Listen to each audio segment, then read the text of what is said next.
सिंहासनधीश्वर राजाधिराज महाराज श्रीमंत श्री श्री श्री छत्रपती शिवाजी महाराज की जय।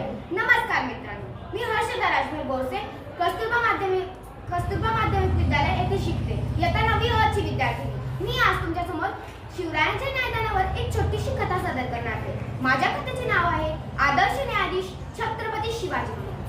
सन 1678 एकदा महाराज दक्षिण तिब्बतजीकडून परतत असताना त्यांना एक छोटेसे गाव लागले, बेलवाडी नावाचे। त्या गावात एक देसाई गडी होती, ती मावळ्यांना जिंकायची होती आणि मावळ्यांचे नेतृत्व करणारा सपूजी गायकवाड हा तो मोठा शूरवीर होता।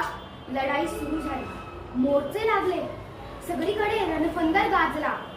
मावळे लढतायत, मावळे जिद्दीने लढतायत, आपला जीव देऊन मावळे लढतायत आणि तितक्यात गडीचा मालक धारातीर्थी पडला।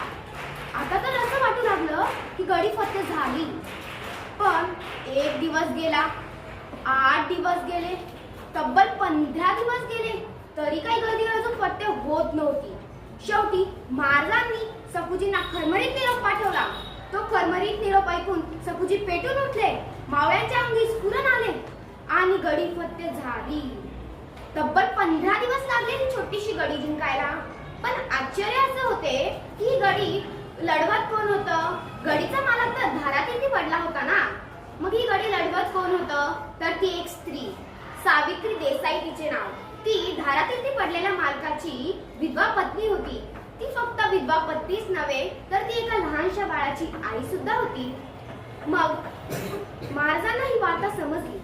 महाराजांना तर असे झाले होते की मी केव्हा गाडीपाशी पोहोचेल आणि केव्हा नाही। महाराज गडीपाशी पोहोचले आणि बघतात तर काय, तिथे सपूजी नव्हता। सपूजी सावित्रीला कैद करून हजर झाला। सपूजी त्या रागात आणि इतक्या द्वेषात होता की तो रागाच्या भरात त्यांना महाराजांनी स्त्री, पुरुष, दुर्बल, म्हातारे यांना हात न लावता